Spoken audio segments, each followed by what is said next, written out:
So I hope you enjoyed the morning so far, and we have 2 more sessions before lunch.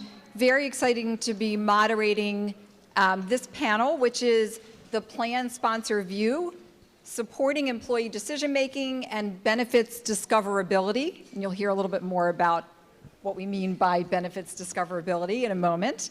And I'm happy to be joined by Alex Alonso, Chief Data and Analytics Officer at SHRM, Justin Roberts, Senior Manager, Financial Benefits at Amazon, and Laura Schumann, Vice President, Product Development and Management at NRECA.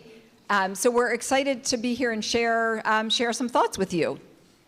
So if I could ask each of you just to introduce yourself, tell us a little bit about your programs, and then we'll jump into the questions. Sure, okay. Hi, I'm starting, I guess. I am Laura Schumann from NRECA, and I work on our benefits programs.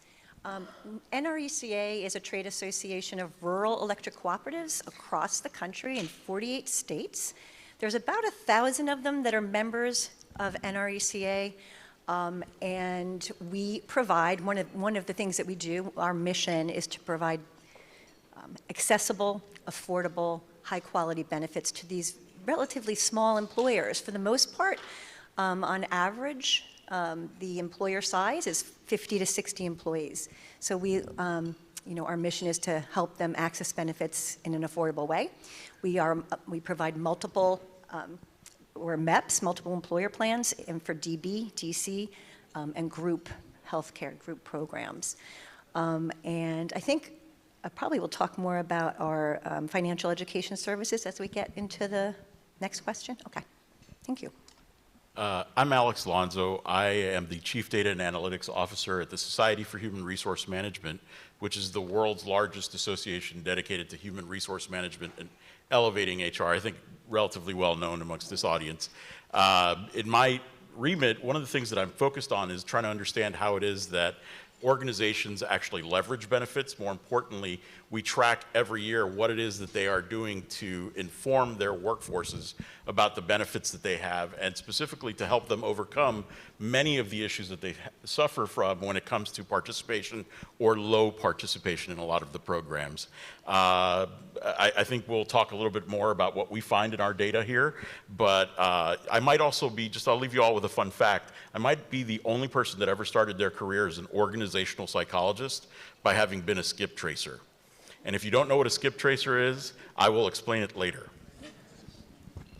Fun fact, I also used to be a skip tracer. Were you? Yes, yes. 2 skip tracers. Yeah, fresh out of the Marine Corps, I was a skip tracer. So my name is Justin Roberts. I'm the Senior Manager of Global Financial Health at Amazon. And so what we do as a team is everything outside of the retirement plan. So we're a very large company. We have a lot of very smart people that concentrate on retirement and pensions and global retirement schemes. We do everything else. And so everything pre-retirement is what our team concentrates on. Our remit is to think about the employee experience from a financial health perspective, innovate and bring forward ideas, solutions, programs that will help our employees come to work unburdened by financial stress. And so that's just kind of the space that we live in. So I won't be talking about the retirement plan in this session, but we'll be talking about the other financial health solutions that we have at Amazon. And I believe you want me to define discoverability. So discoverability for us, and I think it's a term that's kind of coming into vogue a little bit, especially as technology comes into the financial health space. Discoverability is how we present the right benefit to the right person at the right time. And AI is going to help us a lot with that. We're going to talk about it a little bit. I'm going to try not to preempt too much of Sri's conversation later, but we had some good conversations about AI last night, and we'll talk a little bit about how we're doing that. But discoverability is essentially how an employee discovers the right benefit for their circumstance at the right time. Great. I love that term, by the way. I was very captivated by it. Okay, so I'm going to get to our first question. In EBRI's 2024 Financial Wellbeing Employer Survey, 94% of companies say they have a responsibility to make sure their employees are financially secure and well. Employees in the EBRI Greenwald Research Workplace Wellness Survey agreed. So what's the philosophy and approach your organization takes to financial well-being, and helping workers make smart benefit decisions. Who do you want to go first? Well, I'm going to go ahead and jump in, right, if that's fair. It's funny because our data is interesting in that we survey roughly 50,000 employers every year, organizations. So to couch a little bit more around even the data that you all share, one of the things that we find is 94% of employers do say that they have a responsibility. They agree with that. But what's most intriguing about that is only 57% of them actually do anything about it, right?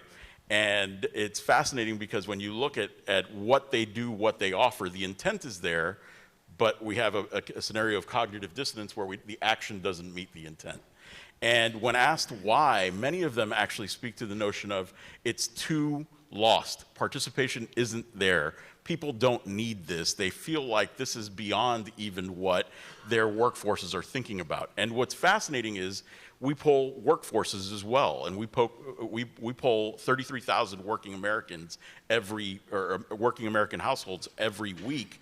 And one of the things we've discovered is 66% of workers believe that they are nowhere near being close to financial wellness or even being literate about what their financial wellness should be or what their financial opportunities could be if they leveraged everything that was available to them at work. So there's this disconnect. 2/3 of the workforce wants this. Only 57% of employers are offering it. Somehow this mess persists. Okay, well, at NRECA, we do feel very strongly about providing financial education for our members. And we want to make sure that we have a lot of employees who are in fairly dangerous jobs or climbing poles, but all employees, we want to make sure that, you know, when they're working, or especially if they're climbing a pole, that they're not worried about their finances, they're not worried about their health care, they're not worried about their families. So we feel very strongly about providing financial education and our benefits in general, and also to make sure that they remain having competitive benefits to attract and retain a workforce. So actually, this is many years ago, 20 plus years ago, we created a program called, we call it PIRC, Personal Investment and Retirement Consulting, PIRC. And it's a team, it started out small and gradually grew. It's a team of certified financial planners mostly who provide financial education, and they travel to the cooperatives to conduct seminars. We have a range of many different seminars that they can choose from short programs on basics of investing or budgeting to a full day-and-a-half program on retirement planning, where we invite an estate planner to come in, where we invite them to invite their spouses in, where we give them projections on their defined benefit programs. We also do individual planning, so they can call in and talk with our advisors. We do individual planning. We have some financial planning software that we use as well. And this is a very, very well-received program across the membership. It receives, you know, very, very high satisfaction surveys. But anyway, we feel very, very strongly about offering the program, and the membership really, really has received it very well. Yeah, so for me with this question, I think it's best to start at the 1,000-foot view, right? Like, what is the employer's stake in financial health? And why would they want to provide financial health benefits? And so whenever I do that, at Amazon, we center ourselves on our leadership principles, right? They're very well known. I think a lot of our team on the benefit side looks at Earth's best employer, right? We're going to strive to be Earth's best employer. For me, though, it's about success and scale bring broad responsibility. And inside of the definition of what that means at Amazon is that we start every single day thinking about the communities that we work in, the customers that we service, and the employees that we bring along with us. And we end every day asking ourselves if we made that experience better for one of those communities. My community happens to be the employee. And so every day we should be thinking about whether or not we're making the lives of our employees better through the relationship that Amazon has across the industry. So we start there, and then we define our customer, right? And so who is our customer, which is an Amazon employee, and what does a financially healthy employee look like? And whenever we can describe that, then we know the journey that an employee needs to go on to achieve financial health, and then we start to innovate from there. And so our place in employer benefits and in providing financial health benefits to the employee is really to enhance the lives of the employees that come to work every day for Amazon. That's how we view it anyway. Great, thanks.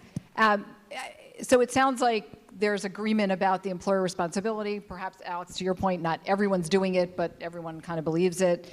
But we also know that employers can make all kinds of financial well-being programs available, but employees need to take advantage of them. And our survey showed that about half of workers offered a financial well-being program participate, which, you know, you might look at that as actually, that's not bad, or you might look at it, well, what about the other 50%?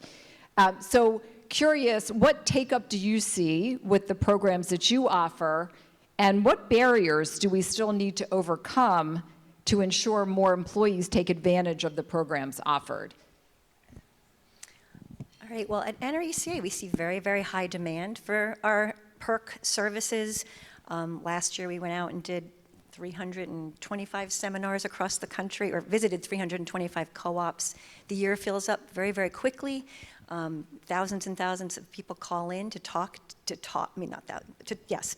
Like, I think we had 25,000 calls directly to that service, including help with option forms last year, in addition to just sometimes calling those advisors directly.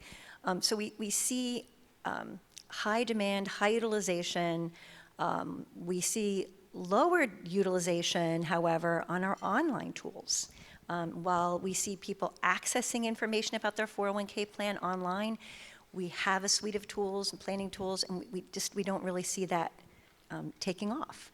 And so we do, so a barrier, I would say, is a few things. One is urgency on the part of younger employees. We'd really love to get younger employees more, activated early on. And also, I'd say scalability. How can we continue to expand our services and reach more and more people, with the team that we have? And we are, and I think we're hearing, the answer today. How can we supplement our services, perhaps with technology, to meet that demand? We do find, as I already mentioned, that our participants want to talk to a live person. And so, I'm excited with what I hear and what I'm hearing today about things to come. Justin, do you have a reaction? Because I know your experience is a bit different. Yeah, so utilization for us is really centered around expectations of the benefit that's provided, right? And so there's some benefits that you would expect utilization to be lower on. So for us, engagement isn't necessarily a bellwether of success. A bellwether of success for us would be whether or not we're seeing the specific utilization for the specific benefit provided. So I think about something like adoption assistance. You're not going to get 50% utilization in adoption assistance, right? But it's still a very core and key offering for employees to help unburden some financial health concerns with adopting a child.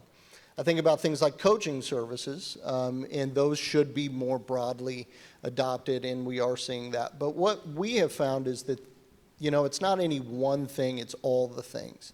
And so there is a large push into technology for right reasons in the benefit space. And I think that for a large swath of the population, that works. And that's going to be great discoverability tool for individuals to be able to go in and kind of self-service or use a chatbot to pull in some more specific things to them. But I also see the need for the white glove service, individual one-on-one coaching where the individual understands you. We were talking at dinner last night, not to get a little nerdy on you, but AI and technology is kind of like Spock, and the individual is kind of like Captain Kirk, right? There's certain things the Spock's going to do for you better, but there's moments where you really need that Captain Kirk personalization. And so I think whenever we think about both, I don't think there's one key winner. I think that different individuals at different times need different levels of engagement. I think that we will get there with some technology. We may not necessarily be there just yet. But I do see the merits of both, especially in a case where an individual is either having an emergency or it's a very confusing environment for an individual to walk through. Having somebody who can tell you, hey, there's hope, there's a way to do this, here's the way to do this, here's the light at the end of the tunnel. I think in that moment, I would not substitute the individual one-on-one assistance that we have at Amazon. And that really bears out when you look at what the larger data set speaks to. In fact, what we find is that people are looking for that staggered or multi-tiered approach. We see that utilization as a whole has actually, or participation in many cases, has gone up globally in these programs from what was an average of around 31% 3 years ago to what is closer to 46% today, which is a good sign in and of itself, but indicates that there is still a move to help push that. And we see that AI in particular is that opening lever that really speaks to how it is that people can overcome some of the stigma that they still feel about even some of these programs, accessing some of these programs, or even asking questions about some of these programs. And Justin, as the resident Star Wars cinephile, I'm going to say it's Luke and R2-D2, not Spock and Kirk. Great. Just a follow-up question, if anyone has a quick comment. When we asked employees in our survey why they don't engage with these programs, the biggest barrier that they mention is, I don't want to share my personal and financial information with my employer. So kind of curious if anyone has a reaction to that, and anything either that are you seeing that or not seeing it, and that you might be doing to help employees feel more confident? So I don't see as much of that at NRECA because we're not the employer. It's a multiple employer plan, so I think that helps there. And we also serve the employees within NRECA, so I've heard a little bit of that. But I think the program itself, and when employees see people utilizing PERC, and they gain a lot of confidence in it. So I haven't really seen that as a big hurdle at NRECA.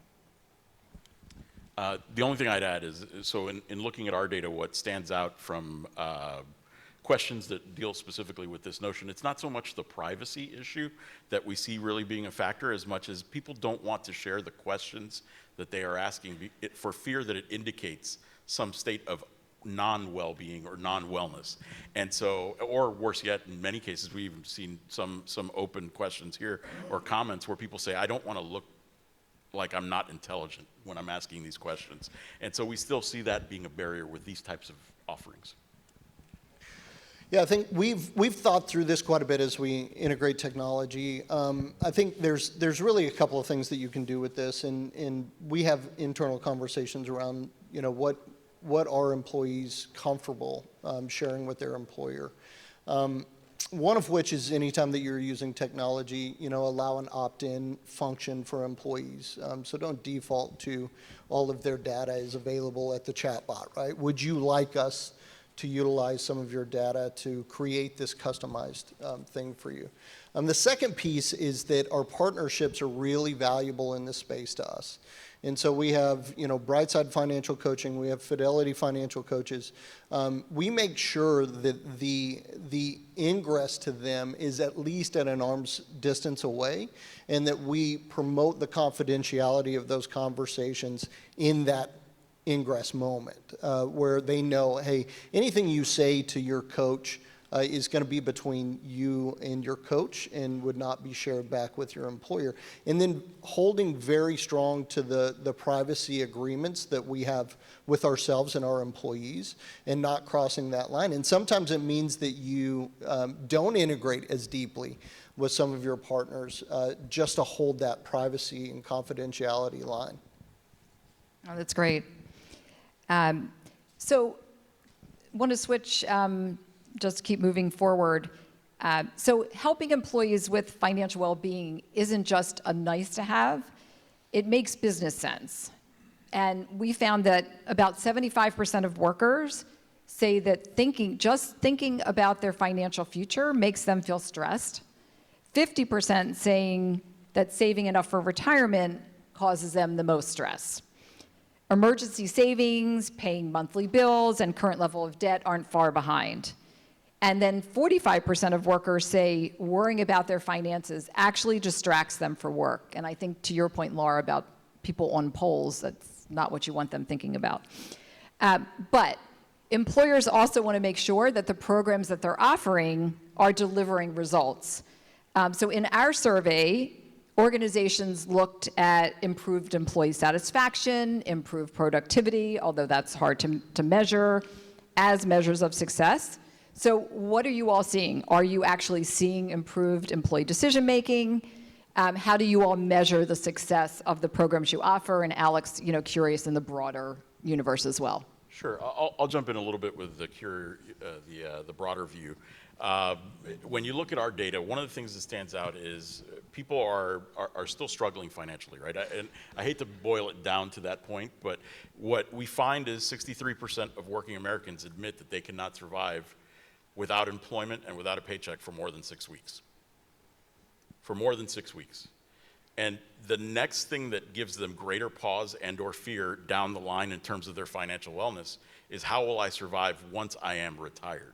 Once I am thinking post-employment? Or more importantly, how am I building greater financial wellness, financial education, and stability?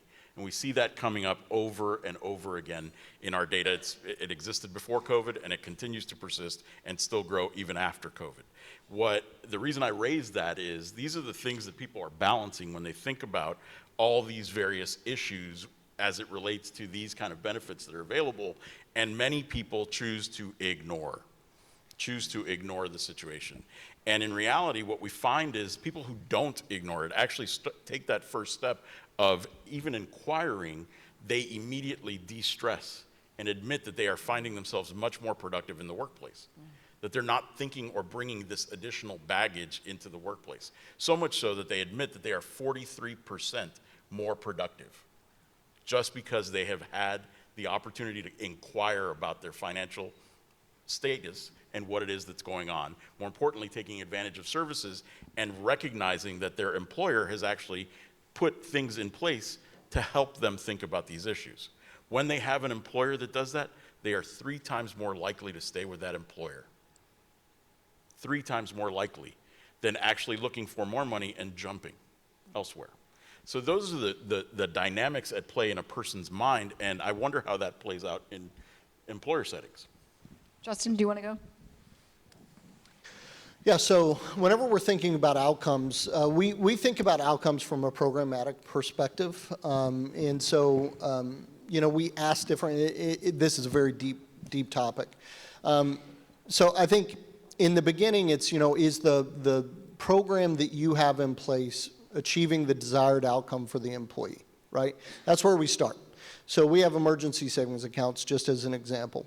Everybody knows the statistics. 70% of Americans can't afford a $500 financial shock, right? So start there. You have an emergency savings account to solve for the lack of savings in American households. So look at your average deferral rates into an emergency savings account and extrapolate how long it will take somebody to achieve $500, right? And so that's the level of outcome-driven program management that we're looking at for each and every program. So you start there and say, okay, I want my programs to have very specific outcomes. You take it a step back and you say, okay, for the amount of people that are going to that program, what outcomes are we seeing for individuals that have used it, and how many people are not using it after they discover it? That could tell you that you have the right product in place, but the wrong partner in place, right? You have something that people want, but they're not utilizing it. And so removing the barriers to utilization for an individual program is looking at, whether or not engagement is what you would expect it to be at the discoverability. And then after that, asking questions, right? Did this reduce your stress? Yes or no? Are you satisfied with the outcome that you received? There's a whole string of questions that we ask individuals at the point of service, where we can extrapolate, okay, was this a friction-free environment for this employee?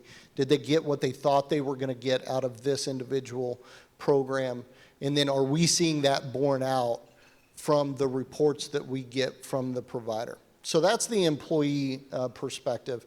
There's also business level outcomes, which I mean, ditto, Alex, I can't talk a whole lot about some of the deeper analytics that we do in that perspective, but I can tell you that there are real business outcomes to this stuff.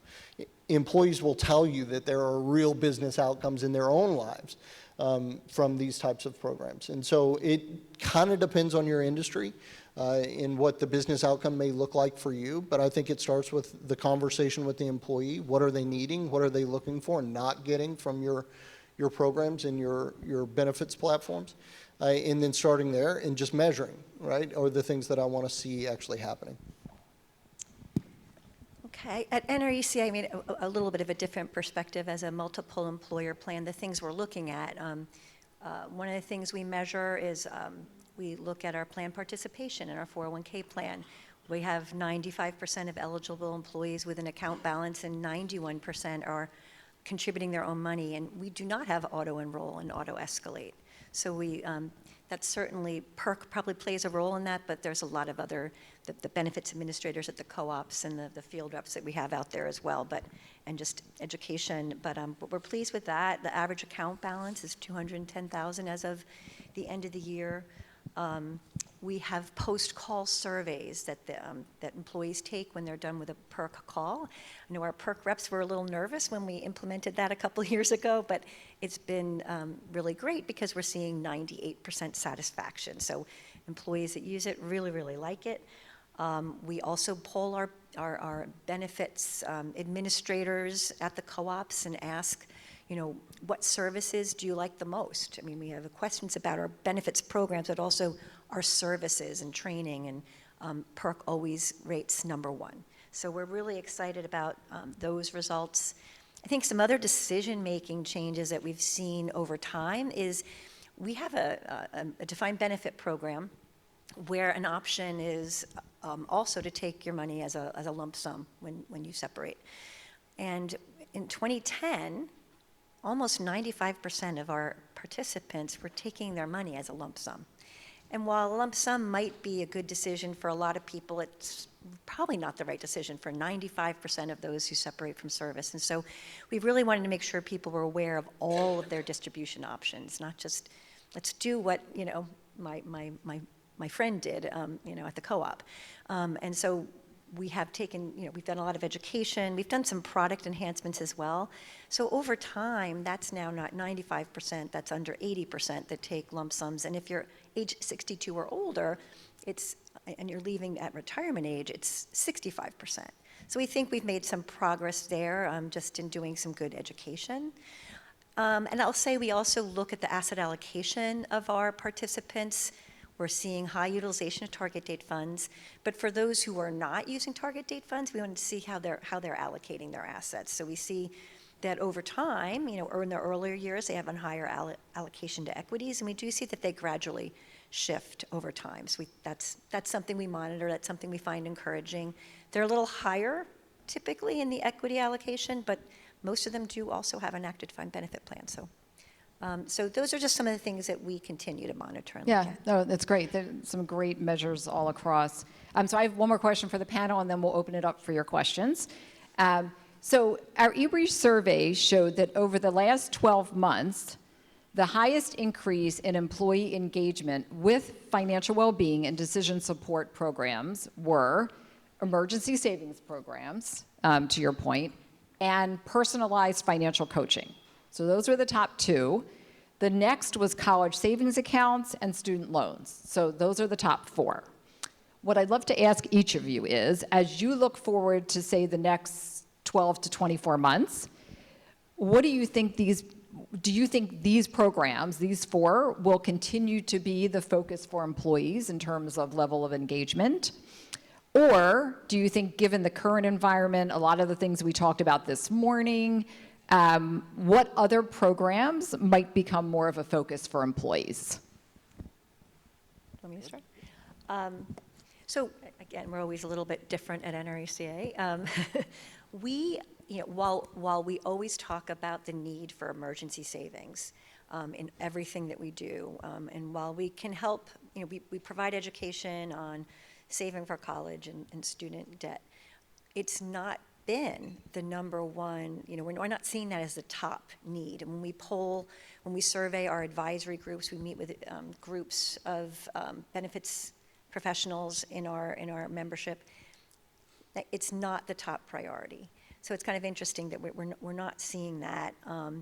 So I would think in the future, the more and more we can continue to personalize live coaching, continue the live planning and supplement that in some way so we can, make it more and more scalable, reach more and more individuals.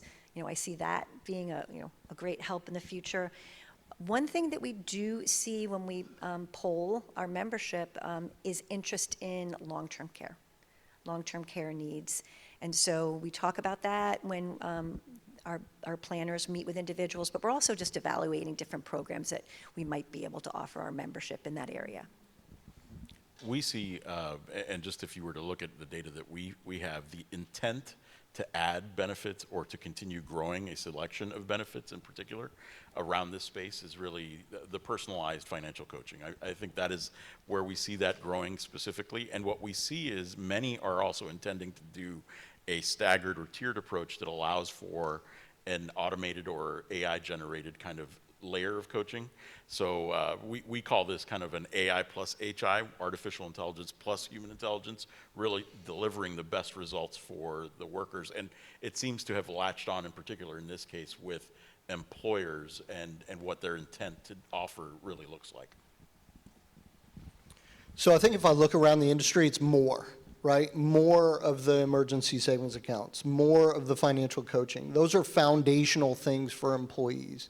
And especially as the younger generation comes up, there's an expectation that they have of their employer and the support that they expect that their employer is going to provide for them.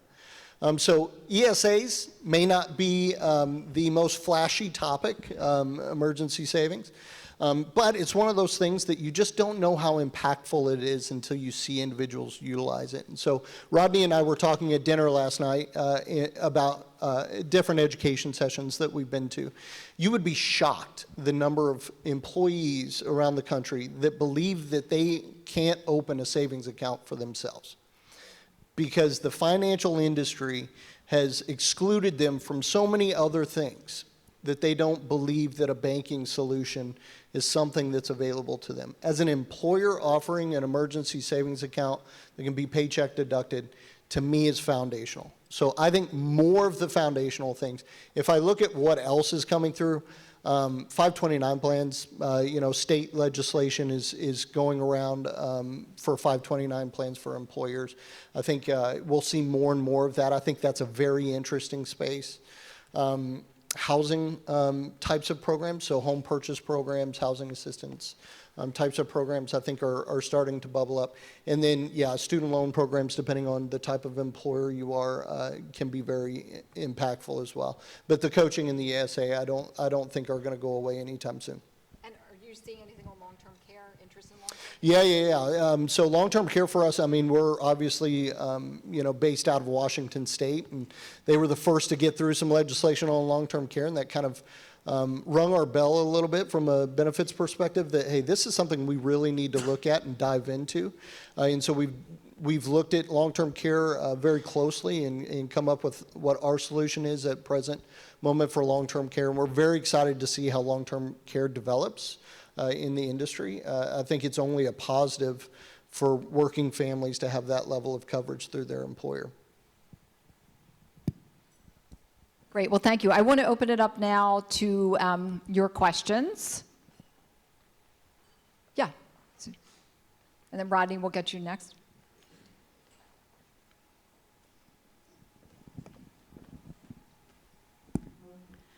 Thank you, firstly, for such an engaging discussion. At Plutus, we're heavily involved with employer-sponsored retirement plans and helping individuals optimize their returns and keep their fees lower within their individual accounts.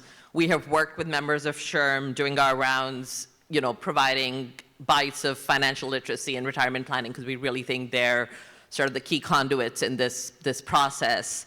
And it's a natural fit because they're really in the best position to be able to provide the education, the tools to go with it. Having said that, my question for Alex and Justin is, do you think there is a greater need for the HR community to realize and then communicate that a 401k, 403b plan is one of the few, if not only, tangible benefits in the employee benefits package? And if other deferred compensation, such as employee stock options, make it into an offer letter and become part of total compensation, do you think that the employer match should sit right up there?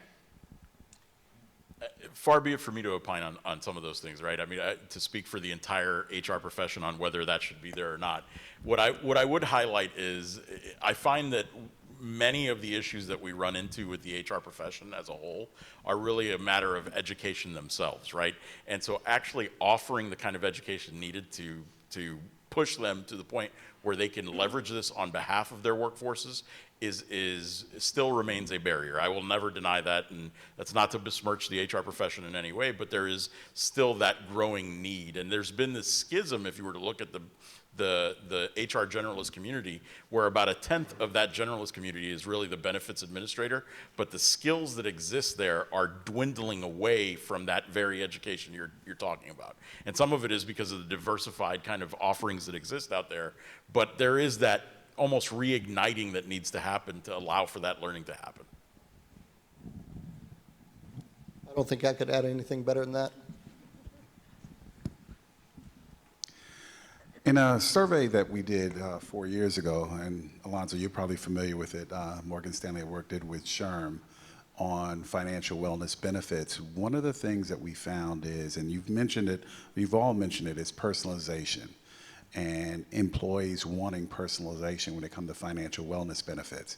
And typically we talk about it with financial coaching or financial planning, but what was interesting in that survey is that we found the majority also said financial education, they want to be more personalized.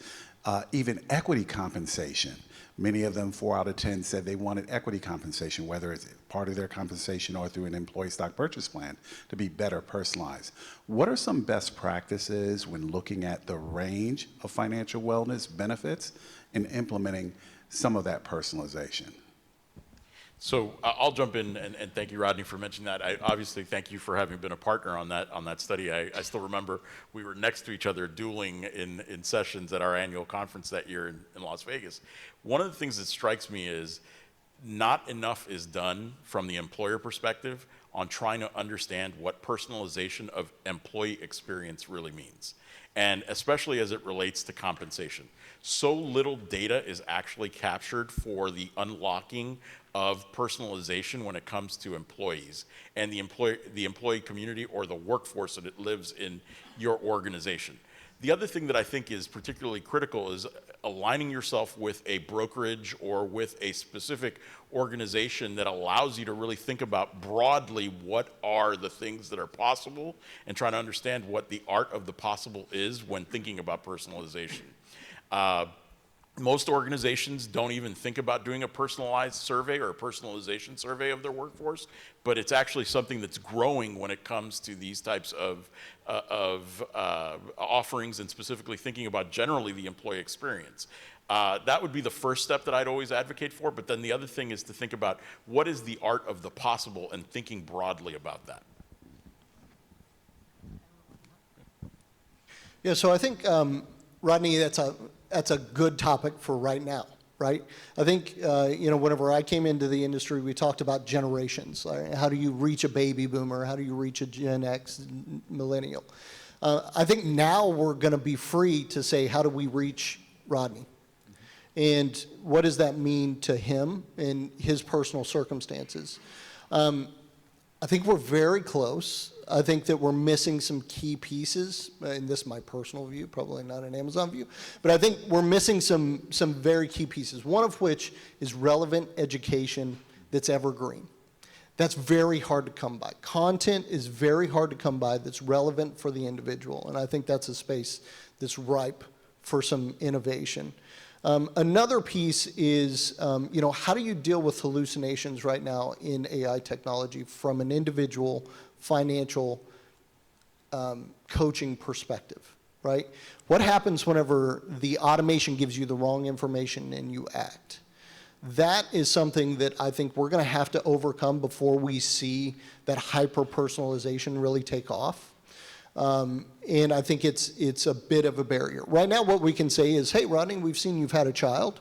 Here's some 529 information, some education around that. Here's how to add a dependent. Here's how it works within your medical plan, things like that. And I think that's good. And I think, we're there essentially.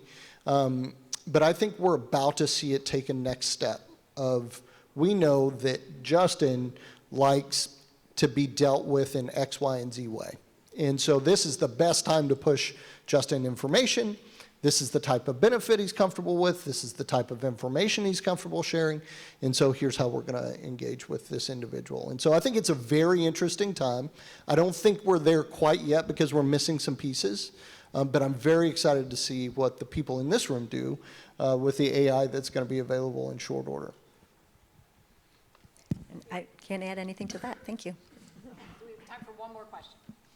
I mean, it's related, and maybe the answer is going to be AI. My name is Chris Cedar with Goldman. I spent a long time as Goldman's plan sponsor. When you look at sort of the horizon, you see a lot of point solutions, I'll say, continue to come out. So ESA, there's, probably dozens of benefits that could be provided. And I think the challenge is, we were a larger organization. We were able to sort of figure out how to sort of put these pieces together. But it becomes very difficult as the organization size gets smaller to figure out how do you actually pull all of these vendors together to create this universe in really kind of dealing with all of these individual issues that people have. Where do you feel like, what's sort of the fine line between this is what you need, this is sort of nice to have, and how do you think plan sponsors should really think about kind of blending the two? Because it just feels like there's a potential rabbit hole that I worry that plan sponsors go down versus really solving for what's critical for their workforce. Yeah, I got this too.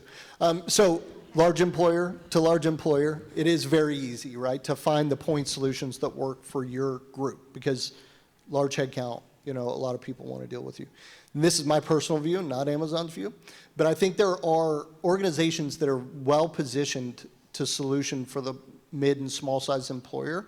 I think brokers could do more. The broker that brings you your life insurance or your medical plan or something like that, I think they could bring you those financial health solutions if they find a way to integrate those types of things into the packages that they're offering for mid and small size employers. I think fiduciaries that actually act in the capacity of a fiduciary should be concerned with the level of financial support that they're providing to employees through the whole journey. Now, they probably aren't going to be held as the fiduciary in that point, but if you're actually thinking about the financial health of your workforce, maybe you can get your retirement plan committee to step in and help you find some solutions as well as a mid and small size employer. Again, that's just my view. That's not an Amazon view, but just having been in the industry, I think that, the individuals that come in and consult the fiduciaries of the retirement plan and the brokers that are already bringing you solutions, I think those two should be leveraging those mid and small size companies to bring value to their doorstep. So I'll say I don't necessarily have an answer for you. I'm just going to share your concern, as a plan sponsor of a multiple employer plan. There's point solutions out there. There's all kinds of things we could continue to offer in the retirement space and the healthcare space, but more is not always better. You can really create confusion, and so we do struggle with the same thing. What's the sweet spot? What's the right program to offer? And so we try to do that by getting feedback. But just adding programs and continuing to add programs is more is not better, is our philosophy. Excellent. Well, please join me in thanking our panel.